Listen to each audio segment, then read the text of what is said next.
Assalamualaikum warahmatullahi wabarakatuh.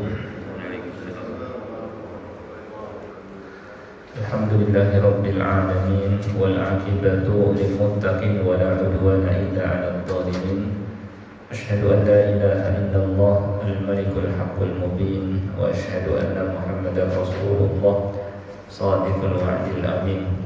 Allahumma shalli wa sallim ala nabiyyina Muhammad wa ala alihi wa sahbihi ajmain. Amma ba'd. Pertama-tama kita panjatkan puja dan puji syukur kehadirat Allah Subhanahu wa taala yang terus melimpahkan kepada kita semua nikmat-nikmatnya, terutama adalah nikmat Islam, nikmat iman, nikmat hidayah, nikmat taufik, nikmat sehat wal afiat, dan nikmat-nikmat lainnya yang sama-sama kita rasakan, yang semuanya patut untuk kita syukuri. Salawat dan salam tidak lupa kita sampaikan kepada Nabi kita Nabi Muhammad sallallahu alaihi wasallam, kepada keluarganya, para sahabatnya, dan orang-orang yang mengikutinya hingga hari kiamat. Seperti biasa pada pada Sabtu, pada subuh pekan keempat, kita mempelajari tafsir juz amma agar kita semakin memahami kandungan surah-surah yang biasa kita baca dalam salat, yaitu surah-surah yang ada di juz amma. Dan pada kesempatan Sabtu pada subuh ini kita memasuki surah Al-Buruj. Surah Al-Buruj. Al-Buruj artinya gugusan bintang, ya.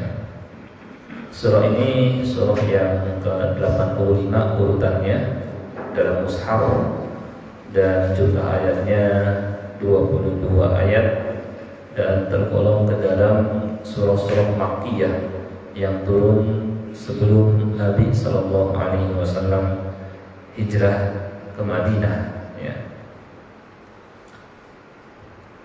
Di antara kandungan surah ini akan diterangkan kepada kita kemahakuasaan Allah Subhanahu Wa Taala. Ya. Jadi Allah Subhanahu Wa Taala maha kuasa atas segala sesuatu, dan bahwa Dia meliputi segala sesuatu, ya, sehingga tidak ada yang bisa menghindar dari ketetapan Allah, dari hukuman Allah. Ya. Dia meliputi segala sesuatu. Demikian pula menerangkan tentang ancamannya terhadap orang-orang yang menindas wali-walinya, hamba-hamba Allah Subhanahu wa ta'ala yang beriman kepadanya dan bertakwa, yakni mereka yang coba-coba menindas, menyakiti, ya, memerangi hamba-hamba Allah yang beriman kepadanya. Allah Subhanahu wa ta'ala ancam mereka seperti yang tertera di surah ini.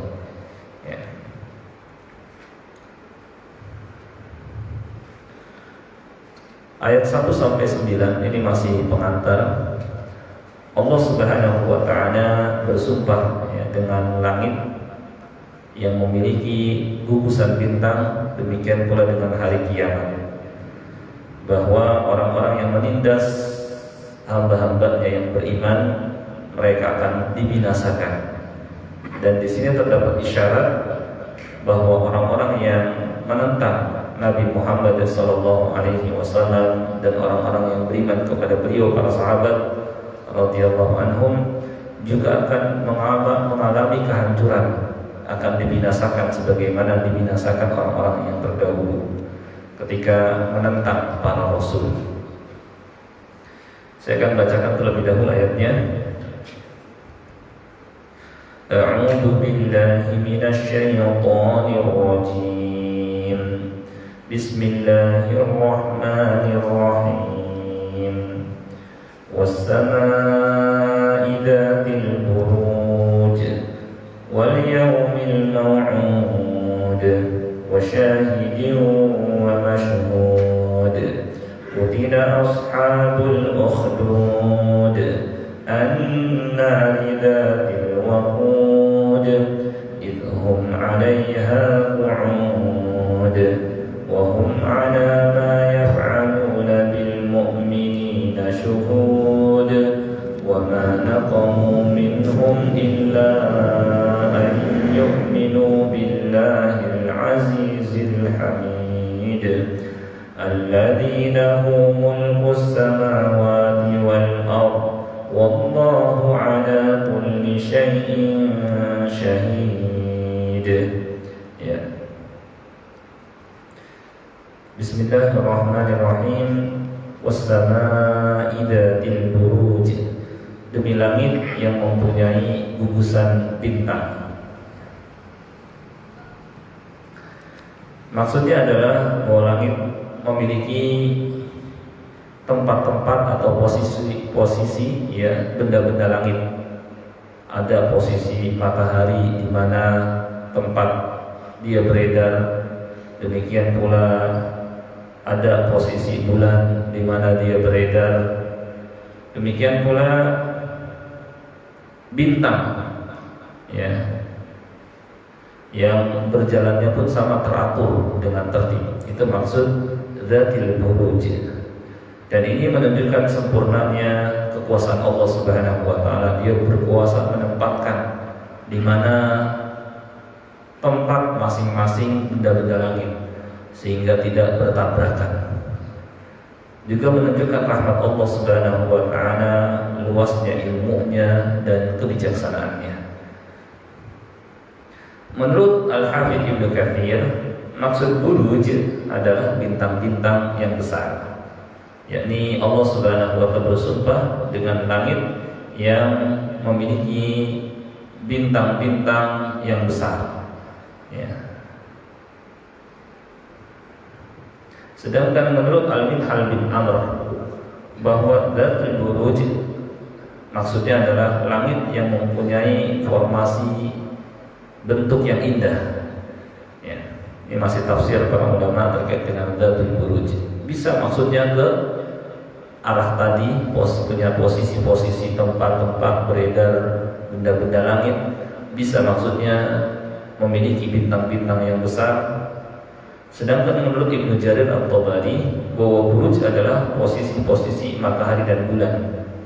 Ya. Jumlahnya ada 12 kata Al-Hafidz Al-Imam Ibnu Jarir, di mana matahari beredar pada masing-masingnya dalam sebulan. Sedangkan bulan beredar pada masing-masing posisi itu ya dalam 2/3 hari yang jumlahnya ada 28 posisi, dan bulan bersembunyi pada 2 malam ya. Nah, ini yang mengerti falak mengetahui ya. Sedangkan menurut Syekh Muhammad bin Shalih Al-Utsaimin, maksud buruj adalah kumpulan besar bintang-bintang ya. Disebut buruj karena tingginya, posisinya dan kelihatan jelas, mungkin dengan teropong ya, kelihatan keadaannya ya. Menurut ahli falak bahwa buruj berjumlah 12 ya. Ini bintang-bintang, ada Hamal atau Aries, Taurus, Jauzat, Gemini, Saraton ya. Ini kepiting, Asad, Singa, Virgo, Libra dan Scorpio ya. Paus atau Sagittarius, Jadi ya. Capricornus ya, dan Aquarius dan Hitan, Pisces ya. Ini 3 yang pertama untuk musim semi, 3 yang selanjutnya untuk musim panas, sedangkan 3 yang selanjutnya untuk musim gugur, dan 3 yang berikutnya untuk musim hujan. Ini maksud buruj, ada yang berpendapat seperti itu. Tetapi ini tidak boleh digunakan untuk meramal nasib seperti yang dipakai oleh orang-orang sebagai zodiak.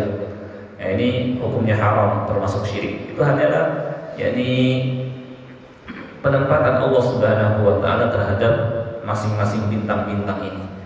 Enggak ada kaitannya keadaan seorang tergantung bintangnya ya. Ini hukumnya syirik, meramal nasib dengan bintang-bintang ya. Demikian pula tidak boleh menyandarkan turunnya hujan kepada bintang-bintang itu, karena sama saja kufur terhadap nikmat Allah Subhanahu wa taala. Jadi intinya kita tidak boleh atau seorang orang misalnya melihat keadaan dirinya, dia punya sifat bagaimana, tergantung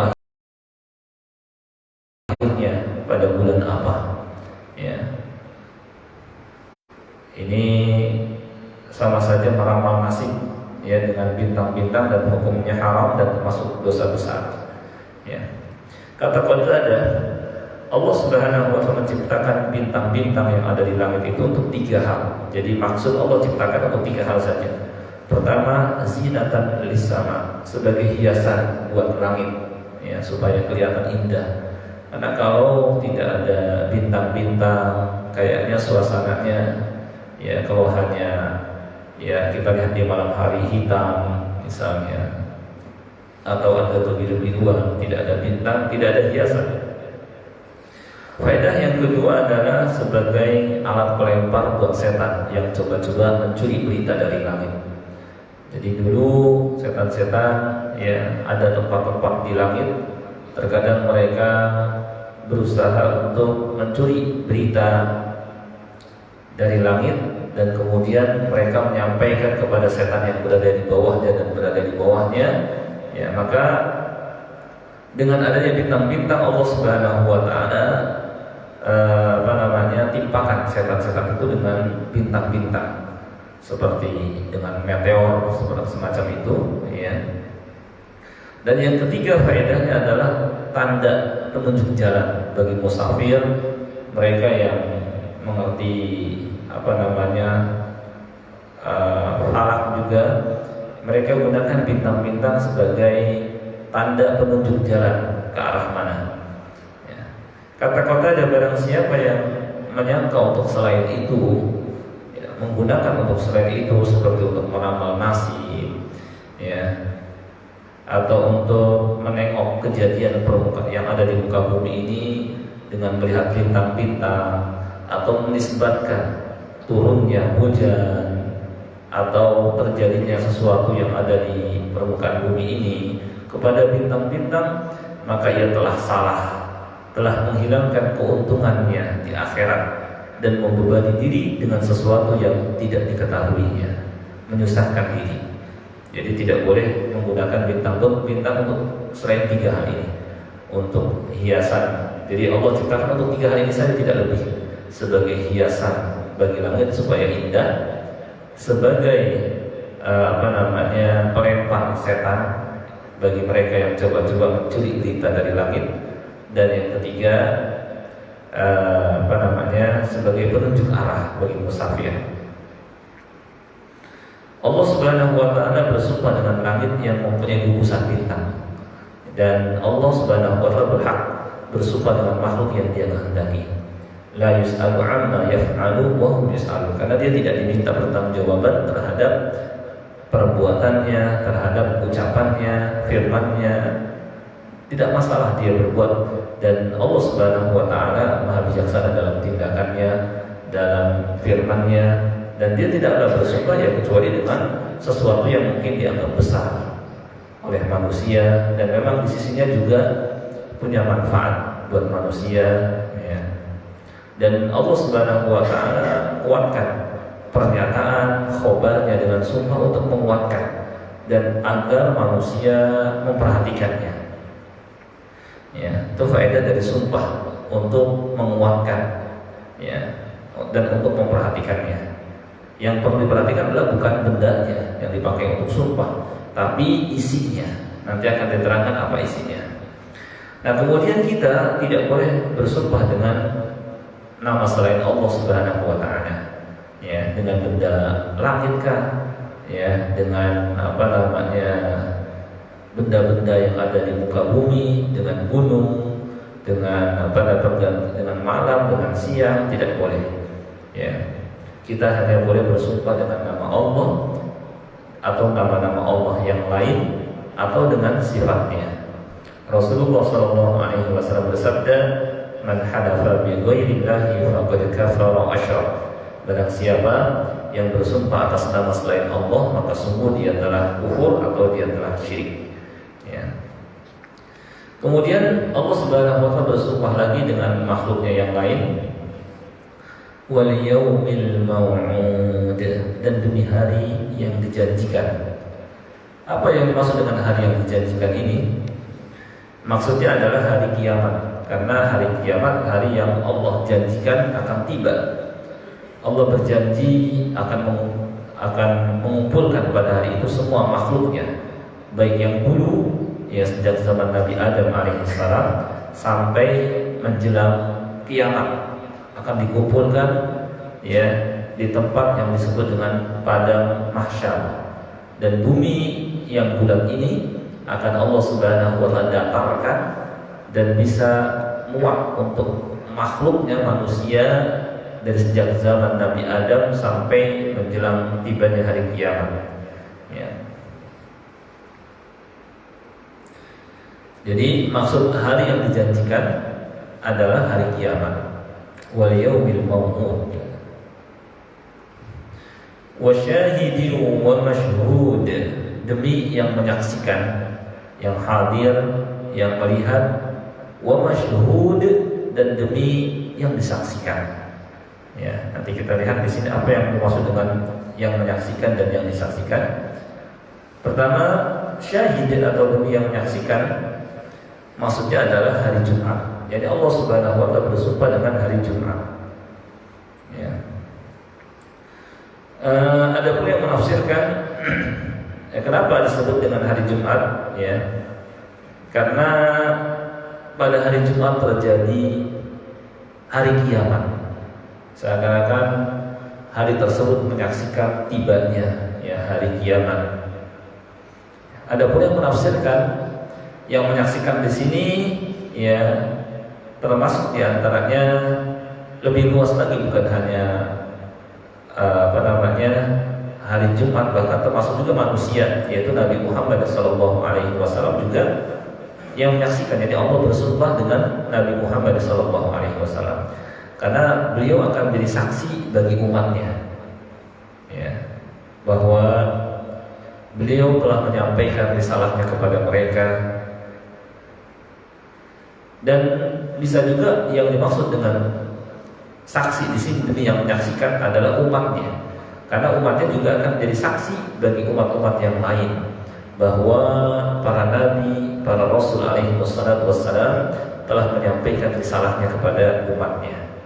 Jadi maksudnya bisa demi hari Jumat atau demi Nabi Muhammad SAW dan umatnya. Tapi ingat, ini tetap hanya bagi Allah Subhanahu wa taala saja. Kita tidak boleh bersumpah dengan demi Nabi Muhammad, tidak boleh. Demi Allah dan Rasulullah tidak boleh. Hanya demi Allah saja. Bisa juga maksudnya adalah anggota badan manusia. Jadi demi anggota badan manusia, karena anggota badan manusia akan jadi saksi terhadap dirinya sendiri. Yauma tashhadu 'alaihim alsinatuhum wa aydihim wa arjuluhum. Pada hari ketika lisan yauma tashhadu 'alaihim alsinatuhum, pada hari ketika tangan ya, kaki mereka bersaksi terhadap diri mereka.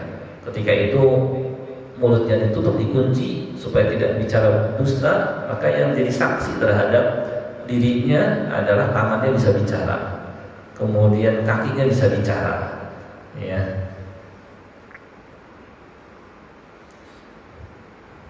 Jadi bisa maksudnya dengan anggota badan. Bisa juga maksud yang syahid di sini karena lafaznya umum, demi yang menyaksikan. Maksudnya adalah Allah bersumpah dengan para malaikat yang akan menjadi saksi pada hari kiamat. Ya. Jadi pada hari kiamat saat tiba pengadilan terbesar, hakimnya adalah Allah Subhanahu wa taala, saksinya adalah para malaikat. Ya. Dan ini semua masuk dalam keumuman ayat ini, demi yang menyaksikan. Bisa hari Jumat karena menyaksikan tibanya hari kiamat, bisa Nabi Muhammad SAW karena beliau menjadi saksi bagi umatnya, bisa umat Nabi Muhammad SAW karena umat beliau menjadi saksi terhadap umat-umat sebelumnya. Bisa juga anggota badan manusia karena anggota badan manusia akan menjadi saksi terhadap dirinya ya. Bisa juga maksudnya adalah para malaikat karena mereka akan menjadi saksi pada hari kiamat ya. Itu arti syahid. Wa syahidin wa mashhud, dan demi yang disaksikan ya. Apa yang dimaksud dengan yang disaksikan? Sebagian ulama berpendapat bahwa maksudnya adalah hari Arafah. Ya. Kata Imam Al-Baghawi, mayoritas para ulama, pada umumnya para ulama menafsirkan syahid pada ayat ini adalah hari Jumat, sedangkan masyhud adalah hari Arafah. Yakni Allah Subhanahu wa taala bersumpah dengan hari Jumat dan hari Arafah. Dan karena keduanya memiliki keutamaan dibanding hari-hari yang lain. Hari Jumat sebagai sayyidul ayyam, pemimpin hari. Pada hari itu Adam diciptakan, pada hari itu Adam diwafatkan, pada hari itu juga Adam dikeluarkan dari surga, ya. Dan pada hari itu juga terjadi hari kiamat.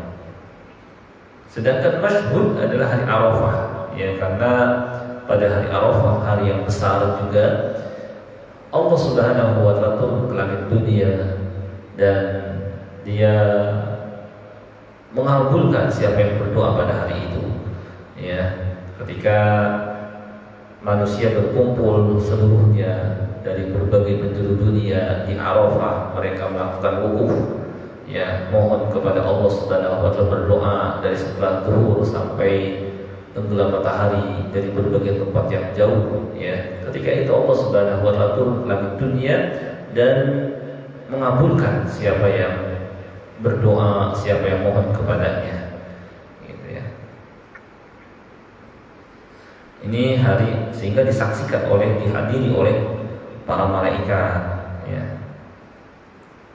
Sehingga diartikan masyhud adalah hari Arafah.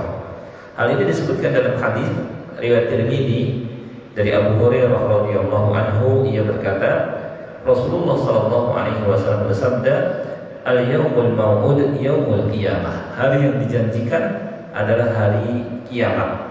Wal yaumil mau'ud, demi hari yang dijanjikan maksudnya hari kiamat. Wal yaumul masyhud, sedangkan hari yang disaksikan adalah hari Arafah. Wasyahid, sedangkan hari yang menyaksikan adalah hari Jumat, ya. Jadi ini lebih tepat karena yang menafsirkan langsung Rasulullah SAW. Wa ma tala'at asy-syamsu wa la gharabat 'ala yawmin afdhala minhu. Dan tidak ada hari di mana matahari terbit dan tenggelam yang lebih utama daripada hari Jumat, ya. Fihi sa'atun la yuwafiquha 'abdun mu'min. Di dalam hari Jumat terdapat waktu yang tidak ada seorang hamba yang mukmin yad'ullaha bi khair, berdoa kebaikan kepada Allah, illa stajaballahu lah, melainkan Allah akan mengabulkan permohonannya. Wa la yasta'idu min syai'in illa a'adahu Allah min, dan tidaklah dia minta perlindungan dari sesuatu melainkan Allah akan melindungi. Dalam riwayat yang lain disebutkan bahwa waktu tersebut adalah ba'dal asar, akhir waktu atau waktu terakhir hari asar. Ya, jadi ba'da asar itu waktu terakhir, yang bisa jam 4, bisa jam 5, itu waktu mustajab, ya. Dan ini lebih kuat bahwa yang maksud yang disaksikan adalah hari Arafah, yang menyaksikan adalah hari Jumat, hari yang dijanjikan adalah hari kiamat, ya. Tapi ada juga yang menafsirkan yang disaksikan adalah hari kiamat, berdalil dengan ayat di surah Hud, ya.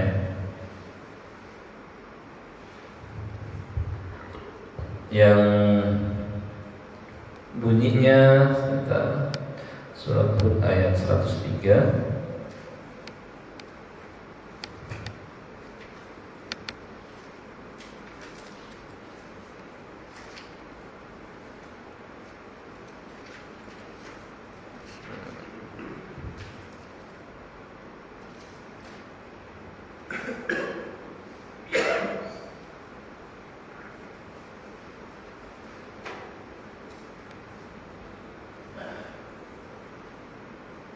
Ya.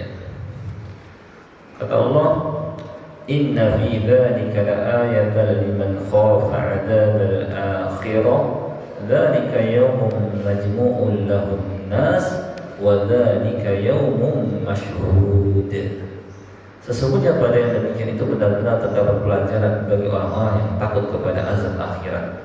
Hari kiamat itu adalah suatu hari yang semua manusia dikumpulkan untuk menghadapnya, dan hari itu adalah suatu hari yang disaksikan oleh segala makhluk. Wadzalika yaumum masyhud, dan itulah hari yang disaksikan. Ya. Ada yang menafsirkan juga seperti itu. Akan tetapi yang disebutkan dalam hadis, karena itu adalah tafsir Rasulullah SAW, ya, itu lebih kuat. Dan hari kiamat atau hari yang dijanjikan, nah ini adalah hari kiamat.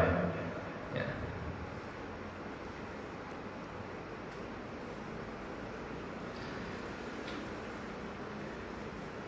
Menurut Syekh Abdurrahman bin Nasir As-Sa'di, bahwa termasuk juga ke dalam ayat ini, melihat keumuman lafaznya, syahid di sini dan masyhud adalah yang melihat, yang hadir, dan yang dilihat. Ya, yang hadir dan yang dihadiri. Ya. Isi sumpahnya adalah apa yang terkandung dalam sumpah ini, yaitu tanda-tanda kekuasaan Allah Subhanahu wa taala yang besar, hikmah-hikmahnya yang jelas, dan rahmat Allah Subhanahu wa taala yang luas. Ya. Ada pula yang berpendapat bahwa isi sumpahnya adalah qutila ashabul ukhdud, binasalah orang-orang yang membuat paling. Baik, kita akan lihat isi sumpahnya setelah ini.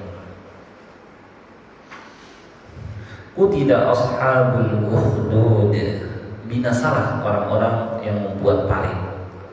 Ya. Binasa di sini maksud adalah bisa lu'ina, terlaknat dan dijauhkan dari rahmat Allah Subhanahu wa taala. Ya. Ashabul ukhdud, orang-orang yang membuat paling, galian besar, ya, di jalan dengan maksud untuk menyiksa orang-orang yang beriman. Nanti akan diceritakan kisah ini. Ada beberapa riwayat terkait dengan kisah ini. Ya. Kata Al-Hafidz Ibnu Katsir, ayat ini merupakan berita tentang orang-orang kafir yang, ya, mereka mendatangi orang-orang yang beriman di dekat mereka, kemudian mereka memaksa orang yang beriman untuk murtad. Tapi orang yang beriman gak mau, maka orang-orang kafir itu membuat parit, membuat galian besar, ya, di bumi dan menyalakan api di dalamnya, ya, dan memperbanyak kayu bakarnya supaya tetap terus menyala. Lalu mereka minta orang-orang yang beriman untuk murtad, kalau enggak maka akan diceburkan ke dalam parit itu. Ya. Ini merupakan sikap berani menentang Allah dan wali orang-orang yang beriman dan menghalangi manusia dari jalan Allah. Oleh karena itulah Allah melaknat mereka, qutila, terlaknatlah ashabul ukhdud, ya, mereka yang membuat parit itu, dan Allah akan membinasakan mereka, mengancam mereka, ya, dengan kalimat ini, qutila ashabul ukhdud, binasa orang-orang yang membuat parit itu. Ya. Di mana keadaan parit atau galian yang besar ini untuk menyiksa orang-orang yang beriman, an-nari dzatil waqud, punya api yang besar, di dalamnya terdapat kayu bakar yang banyak supaya api terus berkobar. Idhum 'alaiha qu'ud, ketika mereka duduk menyaksikan, di pinggirannya orang-orang beriman dijatuhkan, diceburkan ke dalam api itu. Ya, mereka tidak punya rasa kasihan. Orang yang beriman, laki, perempuan, anak-anak, orang dewasa dijatuhkan ke dalam parit itu. Dan enggak aneh ini, ya, maksudnya peristiwa sampai ada manusia yang kejamnya seperti ini, dibakar hidup-hidup. Ya, ya, kalau yang pernah saya sampaikan, kita dapatkan berita bagaimana nasib saudara-saudara kita, ya, misalnya di Suriah, kemudian juga di mana, Rohingya, di Muslim yang di Cina juga, ya. Nah itu mereka kadang tidak beriman kepada hari kiamat, bahwa mereka akan diberikan balasan, disangka yang kehidupan itu cuma hanya di dunia saja, ya. Dan di samping mereka juga dibisikkan oleh setan agar setan punya dapat pengikut dari kalangan manusia. Mereka tidak punya rasa kasihan, mereka jatuhkan orang-orang beriman, laki, perempuan, anak-anak, dewasa, ya, ke dalam api yang berkobar. Ya, dan ini pernah terjadi zaman dulu. Maka kalau terjadi lagi, terulang lagi, ya hampir sama seperti dahulu. Ya. Wa hum 'ala ma yaf'aluna bil mu'minina syuhud. Sedangkan mereka menyaksikan apa yang mereka perbuat terhadap orang-orang mukmin. Jadi sambil melihatin orang-orang mukmin dijatuhkan ke dalam parit besar yang berisi api, ya, mereka sambil melihatin di atasnya, dijatuhkan, ya.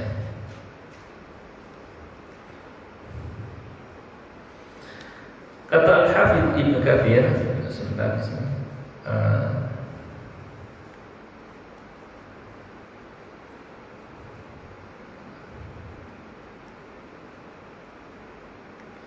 para mufassir berbeda pendapat tentang siapakah mereka ini, yakni mereka yang menyiksa dan siapakah kaum mukmin yang disiksa.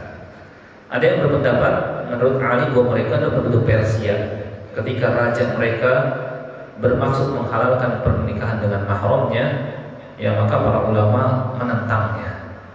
Lalu raja pun membuat parit serta melemparkan orang-orang ke dalamnya. Jadi penguasa ketika itu menghalalkan pernikahan dengan yang sesama mahramnya, ya maka para ulama menentangnya. Kemudian raja yang berkuasa ketika itu membuatkan parit dan melemparkan orang-orang yang menentang ke dalamnya. Menurut Ibnu Abbas bahwa mereka adalah orang-orang Bani Israel yang membuat parit di bumi, lalu menyalakan api di situ, kemudian mereka hadapkan kaum laki-laki dan wanita ke parit itu. Ya, menurutnya kata Ibnu Abbas bahwa mereka itu Daniel dan kawan-kawannya, dan ada juga pendapat selain ini. Ini kata Ibnu Katsir. Ya. Ada sebuah riwayat, dan ini terakhir mungkin saya akan sampaikan sebuah kisah yang bisa juga masuk dalam ayat ini. Dalam hadis sahih riwayat Imam Muslim, ya, hadisnya cukup panjang, ini sebagai penutup saja. Jadi kisah ada sama sesuai dengan yang disebutkan dalam ayat ini. Kata Rasulullah Shallallahu Alaihi Wasallam, karena saya bacakan terjemahnya saja karena panjang lafaznya. Dahulu di zaman sebelum kalian ada seorang raja, dan raja ini punya seorang pesihir. Ya. Raja ini punya seorang pesihir, teman akrabnya, penasehatnya. Ketika tukang sihir ini sudah semakin tua, dia berkata kepada si raja, ya, usiaku telah tua, oleh karena itu utuslah kepadaku seorang pemuda agar aku ajarkan kepadanya ilmu sihir, karena khawatir nggak ada yang mewarisi ilmunya. Maka raja kemudian mencari orang yang anak muda yang bisa diajarkan kepada ilmu sihir. Maka ditemukan, kemudian disuruh datang, ya, setiap hari ke kerajaan untuk belajar sihir dari temannya ini, ya, tukang sihir.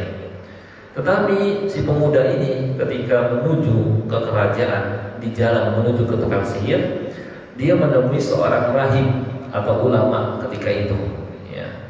Lalu pemuda ini sebelum ke kerajaan, dia datang dulu ke ulama, ke rahib ini, dan dengerin kata-katanya, ya. Dia senang nasihatnya, ya. Kemudian dia jalan lagi sampai ke kerajaan, ya. Tapi karena datang ke kerajaan terlambat, maka tukang sihir marah. Kenapa datang telat, gitu ya?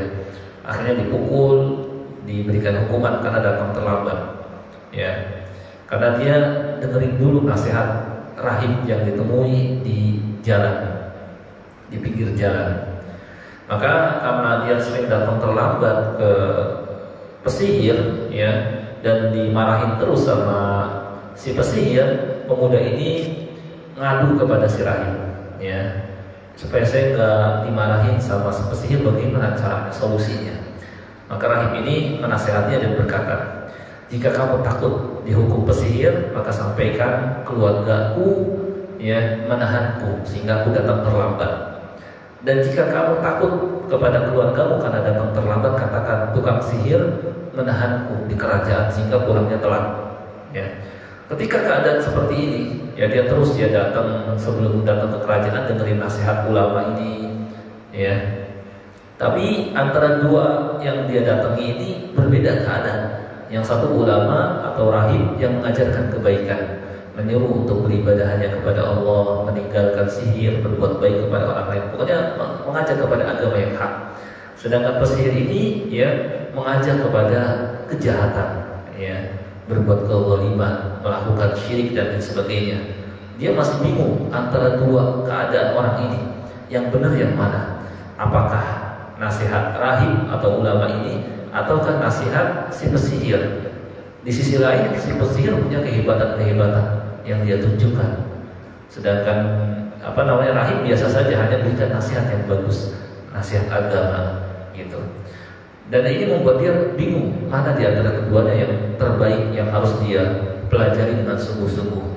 Hingga tiba suatu hari ketika di jalan, ya, dia menemui seekor hewan besar. Di dalam hadis yang sahih riwayat Muslim, ya, menemui seekor binatang besar yang membuat orang-orang pada gak berani lewat, ya, pada diam di jalan, padahal mereka butuh ya lewat. Maka ketika itulah si pemuda ya berkata, pada hari ini aku akan mengetahui apakah ajaran si tukang sihir ini lebih utama atau kasih rahib, ya. Maka kalau rahib mengajarkan mengawali sesuatu dengan bismillah, maka dia ambil batu, kemudian sambil mengucapkan, ya Allah, jika ajaran rahib atau ulama ini lebih kau cintai daripada perintah si pesihir, maka bunuhlah binatang ini agar manusia bisa lewat. Diambil batu, bismillah, kemudian dia lempar ke binatang ini, ya, dan akhirnya langsung mati. Orang-orang pun bisa lewat, ya. Baru setelah ini dia pun yakin bahwa yang benar adalah ajaran si rahib, ya, ulama ini, ya. Maka ketika itu dia pun nggak mau datang lagi ke pesihir, nggak mau lagi datang belajar ilmu sihir. Sesampainya di rahib, dia sampaikan kejadian itu, bahwa tadi bertemu di jalan seekor binatang besar yang menghalangi orang lewat, dan kemudian dilemparkan batu dan kemudian mati. Maka kata rahib, setelah sekian lama belajar dengannya, rahib berkata, wahai anakku, pada hari ini engkau telah menjadi lebih utama daripada diriku. Yakni kata rahib, dikasih rekomendasikan seakan-akan kau sekarang sudah lebih alim, lebih pandai daripada aku, dan lebih mulia daripada diriku. Dan urusanku telah sampai pada tingkatan yang aku saksikan, dan kau telah Allah berikan kelebihan. Kalau suatu saat kau akan diuji, maka ya jangan tunjukkan keberadaan diriku, ya.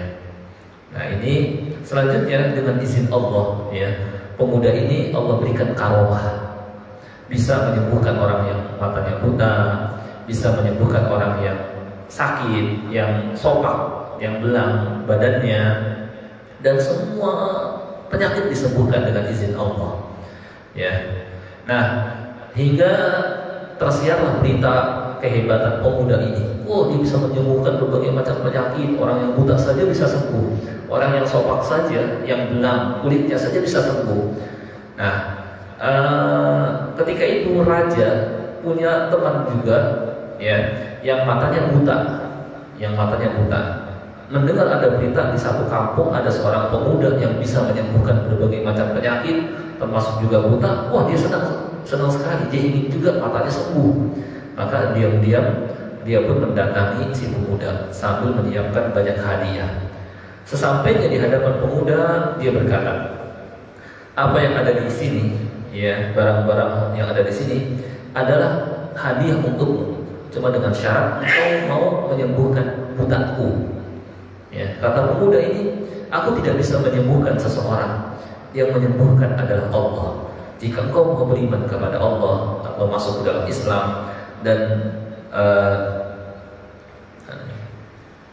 maka saya akan berdoa kepada Allah agar Allah menyembuhkan butamu. Lalu dia pun masuk Islam, ya, beriman kepada Allah. Kemudian pemuda berdoa kepada Allah, maka Allah Subhanahu wa taala sembuhkan butanya, ya, sehingga teman duduk si raja ini bisa melihat, ya. Dan seperti biasa dia duduk di samping raja, ya, dia datang keesokan harinya di samping raja. Cuma raja ketika itu kaget melihat temannya, ya, teman duduknya di sampingnya Ya, kok sekarang bisa melihat? Dia pun bertanya, siapa yang menyembuhkan penglihatanmu? Kata teman duduknya, Tuhanku. Kemudian kata raja, apakah kau punya Tuhan selain diriku? Kata teman duduk, iya. Rabbi wa rabbuka Allah. Tuhanku dan Tuhanmu adalah Allah. Mendengar jawaban ini, maka raja pun marah. Ya, raja pun marah, dan karena dia ternyata istilahnya punya Tuhan selain dia, ya, maka raja menyuruh algojonya, ya, bawa dan siksa dia, dan terus siksa sampai dia mau ngaku siapa yang ngajarin ini. Maka algojonya pun menyiksa teman duduknya sendiri, ya, disiksa sampai karena siksaan begitu keras, begitu kuat, akhirnya terpaksa memberitahukan bahwa yang mengajarkan agama ini adalah seorang pemuda yang tinggal di sebuah kampung. Maka para pengawal raja pun mencari si pemuda ini, dan kemudian kemudian dibawa ke kerajaan. Sesampainya di kerajaan, maka raja pun, ya, berkata kepada si pemuda, ya, wahai Ananda, sihirmu telah sampai kepada tingkat kamu bisa menyembuhkan orang buta, sopak, dan bisa berbuat ini dan itu. Kata si pemuda, aku tidak bisa menyembuhkan seorang pun. Yang menyembuhkan hanyalah Allah. Gitu. Maka marahlah si raja ini, disuruh bawa dia, kata raja kepada algojonya, dan siksa dia, dan terus tanya siapa yang ngajarin agama ini. Ya, terus disiksa si pemuda. Karena siksaan begitu keras, begitu kuat, akhirnya nggak tahan, dan akhirnya terpaksa. Padahal dulu sudah dinasihatin sama rahib gurunya, ulama ini, kalau nanti kau diuji, jangan beritahukan keberadaan dirimu di mana. Tapi karena begitu dahsyat siksaan, ya, orang ketika disiksa dengan berbagai macam cara, ya, akhirnya dengan terpaksa si pemuda pun memberitahukan bahwa yang mengajarkan agama ini adalah seorang rahib yang tinggal di pinggir jalan ini. Maka kemudian para pengawal raja pun, ya, pergi mendatangi rahib ini. Sesampainya di situ ditangkaplah rahib ini, sehingga ada 3 orang, dan mereka adalah orang-orang mulia, ya, yang ditangkap dan disiksa habis-habisan oleh raja, yaitu teman duduknya sendiri, orang yang matanya buta sebelumnya, si pemuda, dan yang ketiga adalah si rahib, ya. Maka kepada mereka raja berkata, ya, tinggalkanlah agamamu ini, ya. Kalau enggak, saya akan berikan hukuman yang keras kepada kalian, ya. Akhirnya mereka semua enggak mau murtad dari agama mereka. Maka disiapkanlah hukuman mati, ya, pertama kepada teman duduknya sendiri yang matanya sudah bisa melihat. Siapkan gergaji, ya, dan letakkan di atas kepalanya, ya, dan belah dia jadi 2 bagian. Maka teman duduknya sendiri pun disiksa seperti ini. Oh, hukuman orang-orang dulu dahsyat-dahsyat, ya, dengan sampai digergaji, ya, di atas kepalanya disiapkan gergaji besar, ya, terus, ya, tapi itu tidak membuat dia murtad, tetap istiqomah di atas agama, menunjukkan bagaimana beratnya cobaan orang-orang terdahulu hingga meninggal dunia. Kemudian disodorkan lagi hukuman ini kepada rahib. Kamu mau murtad, kalau enggak kamu akan sama seperti temanmu yang sudah mati ini, ya. Lalu disiapkan gergaji juga, ditaruh di atas, di tengah kepalanya.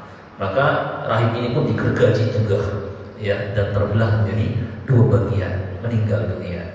Tinggallah kepada si pemuda. Kepada si pemuda juga dikatakan, kamu murtad dari agamamu, kalau enggak, ya, kamu akan diberikan hukuman juga, ya. Maka raja berkata kepada para pengawalnya, bawa dia ke puncak gunung, ya, yakni jatuhkan dia kalau nanti, ya, dia nggak mau murtad. Maka mereka pun membawanya ke puncak gunung. Sesampainya di sana tawarkan, kalau dia nggak mau murtad akan dijatuhkan. Maka para pengawalnya sampai membawanya ke puncak gunung. Sesampainya di atas sana, si Si pemuda pun berdoa kepada Allah, Allahumma kfinihim bima syi'ta. Ya Allah, lindungilah aku dari mereka. Maka dengan seketika itu gunung pun bergetar, berguncang, dan kemudian menjatuhkan para pengawalnya semuanya, dan mereka semua tewas. Tetapi si pemuda inilah yang selamat. Dia balik lagi menemui raja. Raja pun kaget, ya, apa yang terjadi dengan pengawalku? Kata pemuda, Allah menjagaku dari mereka. Lalu si raja pun menyerahkan lagi kepada para pengawalnya dan menyuruh mereka bawa pemuda ini, ya, naikkan ke dalam sebuah perahu. Ketika kalian telah berada di tengah laut, ceburkan dia ke dalamnya. Maka dibawalah pemuda ini ke tengah laut. Sesampai di tengah laut, ya, pemuda ini berdoa, Allahumma kfinihim bima syi'ta. Ya Allah, lindungilah aku dari mereka dengan kehendak-Mu. Maka perahu pun terbalik, semuanya tewas kecuali si pemuda. Ya. Kemudian datang lagi kepada raja. Raja pun kaget, apa yang terjadi dengan orang-orang yang, yakni dengan orang yang bersamamu, yakni para pengawalku? Kata si pemuda, Allah menjagaku dari mereka. Lalu si pemuda berkata, wahai raja, kamu gak akan bisa membunuhku sampai kamu mau melakukan apa yang aku perintahkan. Ya. Raja pun bertanya, apa perintahmu?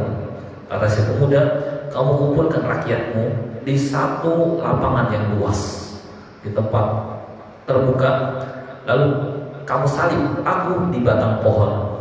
Setelah itu ambillah anak panah dari anak panahku ini, dari wadahku ini, dan letakkan panah itu di tengah busurnya, dan ucapkanlah Bismillah Rabbil Gulam, dengan nama Allah Tuhannya si pemuda, gitu, dengan keras, gitu ya, dengan suara keras.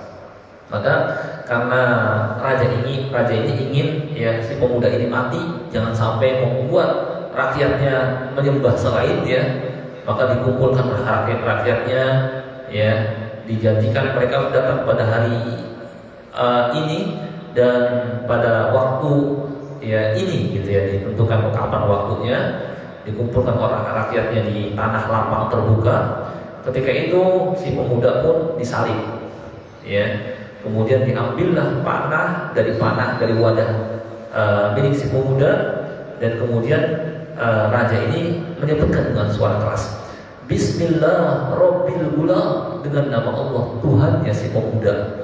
Dilepaslah panah itu dari busurnya dan kemudian mengenai bagian pelipisnya, ya. Dan seketika itu si pemuda pun meninggal dunia. Orang-orang yang menyaksikan ketika itu malah berubah keadaannya. Mereka mengatakan, amanna bi rabbil gulam, amanna bi rabbil gulam. Kami beriman kepada Tuhannya si pemuda ini. Kami beriman kepada Tuhannya si pemuda ini. Ya, raja, ya, ketika mendengar, mengetahui ternyata rakyatnya malah beriman kepada Allah dan meninggalkan dirinya, akhirnya dia pun memerintahkan tentaranya, siapkan parit yang besar, siapkan galian yang besar, yang luas, yang bisa menampung orang-orang di situ. Maka dibuatlah galian yang besar, disiapkan kayu bakar yang banyak, dinyalakan api yang besar, ya. Kemudian kata raja, ya, siapa yang mau murtad dari agamanya maka biarkan dia, tapi jika tidak maka jatuhkan ke dalam parit itu, ya. Maka mereka semua istiqomah, nggak mau murtad dari agama Islam ketika itu, ya. Hingga terakhir ada seorang wanita bersama anaknya yang masih kecil. Ibu ini, ya, maju mundur mau masuk ke dalam parit itu atau enggak, melihat anaknya yang masih kecil. Maka anaknya berkata, ya ummah, wahai ibu, isbi fa inna i alal haq. Bersabarlah, sebenarnya kau berada di atas kebenaran. Akhirnya ikut juga lompat ke dalam parit besar itu.